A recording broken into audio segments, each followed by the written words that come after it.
Development of Urban Planning in 1905 to 1945, presented by Architect Prudencio M. Semero Jr. and Architect Jayan M. de los Reyes, presented to Architect Victor Conrad Alino. The modern origins of urban planning lie in a social movement for urban reform that arose in the latter part of the 19th century as a reaction against the disorder of the industrial city. The major shift in urban planning was especially influenced by the utopian concept of the Garden City, first described by British social reformer Ebenezer Howard in his book entitled Garden Cities of Tomorrow in 1902, which shaped the appearance of residential areas in Great Britain. The Garden City concept spread to various parts of the world and influenced all English, American, Canadian, and Australian planning.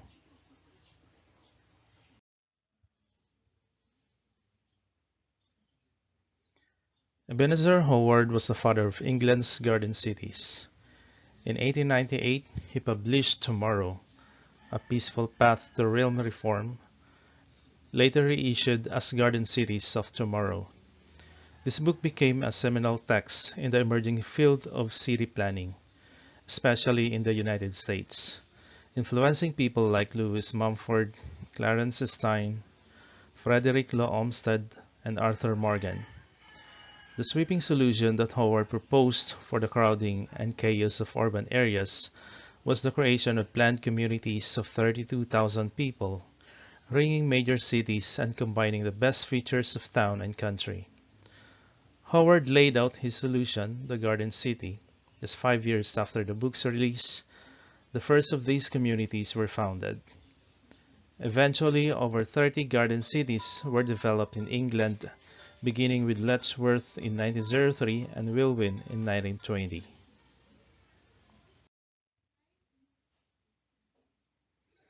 What was the Garden City movement? The principles of garden cities, as laid out in Tomorrow, are detailed and thorough. Broadly speaking, the goal is to combine the appeals of town and country without the drawbacks of either. He had no training in urban planning or design, but excellent in creating places. He called these places magnets, where people would want to come to reside and work.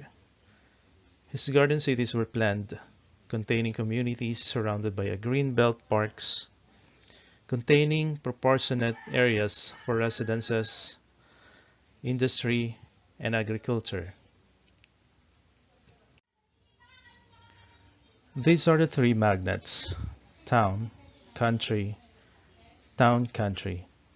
In town, the pull of town magnet are the opportunities for work and high wages, social opportunities, amusements, and well-lit streets.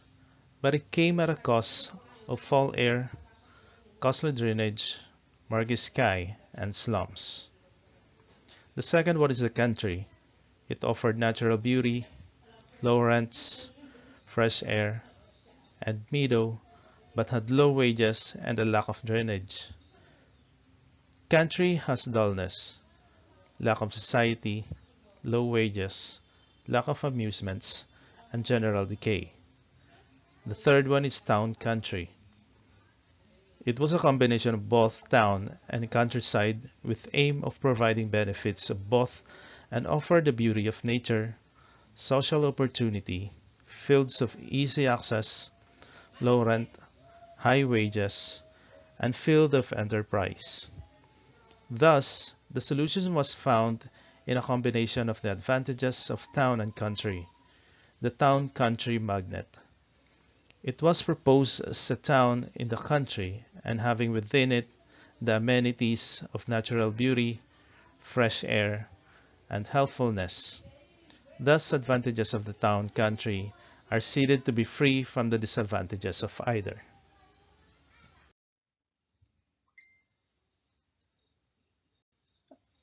A view of Ebenezer Howard's ultimate goal, a social city made up of interconnected garden cities.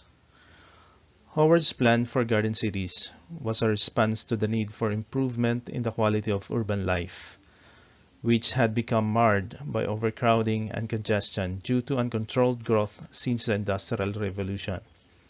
Howard's solution to the related problems of rural depopulation and the runaway growth of great towns and cities was the creation of a series of small, planned cities that would combine the amenities of urban life with the ready access to nature typical of rural environments. The main features of Howard's schemes were the main components of the garden city concept. First one is the planned dispersal. The organized outward migration of industries and people to towns of sufficient size to provide the services, variety of occupations, and level of culture needed by a balanced cross-section of modern society. Second is the limit of town size.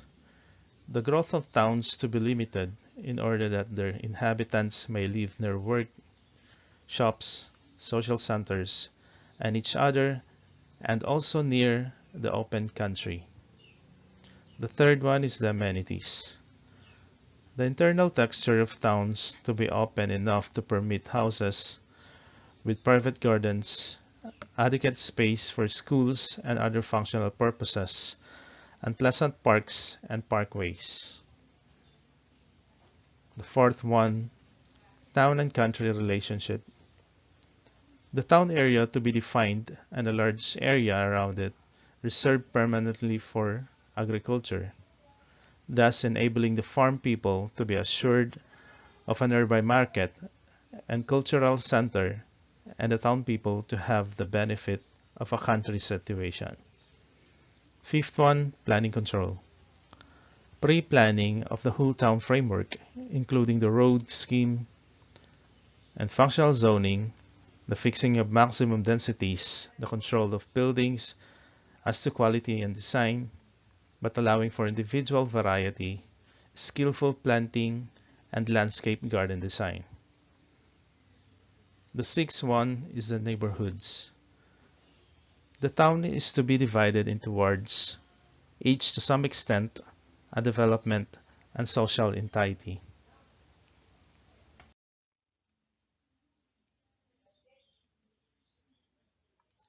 Some of the important features of Garden City: 1,000 acres of towns designed for healthy living and industry, 5,000 acres with permanent green belt which surrounds the whole town, density of 12 families per acre, a large central park having public buildings, limited size of approximate 32,000 people, planned in advance, and land in single ownership to eliminate overcrowding.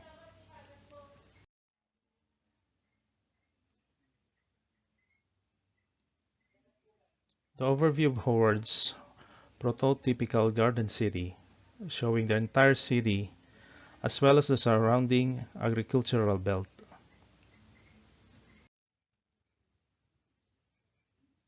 A few key components make this possible.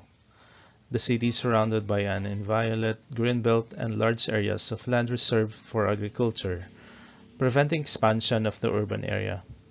The city is composed of rings centered on a park and Crystal Palace, home to a farmer's market and Wither Garden. Working outward, 6 wedge-shaped wards hold residential and commercial properties, as well as a grand avenue filled with parks, schools, and churches. Factories at the outer edge send products off on the looped railroad. Railways could tie the town to other garden cities, each surrounded by a greenbelt and reserved agriculture space. Garden cities examples as a result of Garden City movement. 2 garden cities were built using Howard's Garden City movement. Concept are Letchworth Garden City and Welwyn Garden City, both in Hertfordshire, England. Letchworth Garden City, the first garden city developed in 1903 by Barry Parker and Raymond Unwin after having won the competition to build the first garden city. It is 34 miles away from London. It has an area of 5,000 acres with 3,000 acres of greenbelt. It had an agricultural strip at its periphery to check the invasion of urban areas. It showed Howard's general principles, including the communal ownership of the land, and the permanent greenbelt has been carried through. It was a town of homes and gardens with ample open spaces and a spirited community life. A great attention was paid to landscaping and planting. Whirlwind. It was the second garden city founded by Sir Ebenezer Howard and designed by Louis de Soissons in 1920 and was located 20 miles from King's Cross. It was designed for a 4,000 population in 2,400 acres. It was a town visually pleasing and was efficient technically and was human in scale.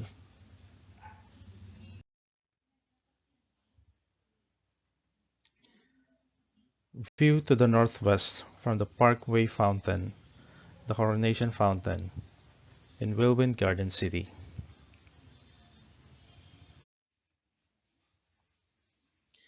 Garden City legacy in the US.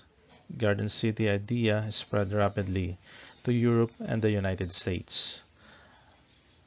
Under the auspices of the Regional Planning Association of America, the Garden City idea inspired a new town, Rodburn, New Jersey. The congestion and destruction accompanying World War II greatly stimulated the Garden City movement, especially in Great Britain. The open layout of garden cities also had a great influence on the development of modern city planning. Most satellite towns failed to attain Howard's ideal. Residential suburbs of individually owned homes. Local industries are unable to provide enough employment for the inhabitants, many of whom commute to work in larger centers.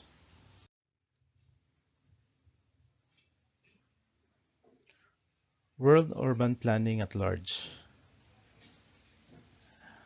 1900s, the era of industrialization.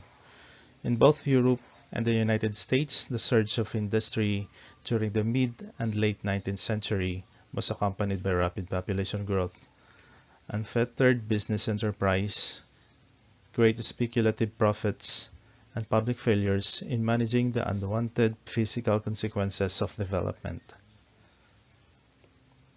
1907 to 1909, establishment of urban planning as a modern governmental functions.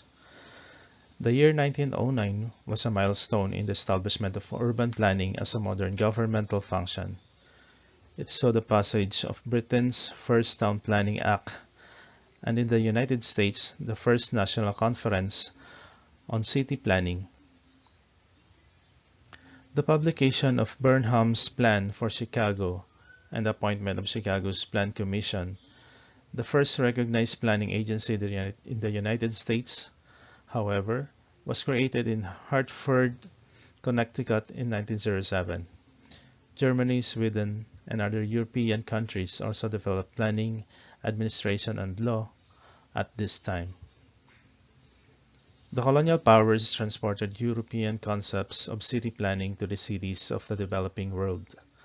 The result was often a new city planned according to Western principles of beauty and separation of uses, adjacent to unplanned settlements, both new and old, subject to all the ills of the medieval European city. New Delhi, India, epitomizes this form of development, built according to the scheme devised by the British planners Edwin Lutyens and Herbert Baker. It grew up Sikh by Joe with the tangled streets of Old Delhi. At the same time, the old city, while less suburbious, offered its inhabitants as a sense of community, historical continuity, and a functionality more suited to their way of life. The same pattern repeated itself throughout the British-ruled territories, where African capitals such as Nairobi, Kenya, and Salisbury, southern Rhodesia, were similarly designed to accommodate their white colonial rulers. Although the decorative motif imposed by France in its colonial capitals reflected a somewhat different aesthetic sensibility, French planners likewise implanted broad boulevards and European-style housing in their colonial outposts. 1909 urban planning emerged as a scholarly discipline.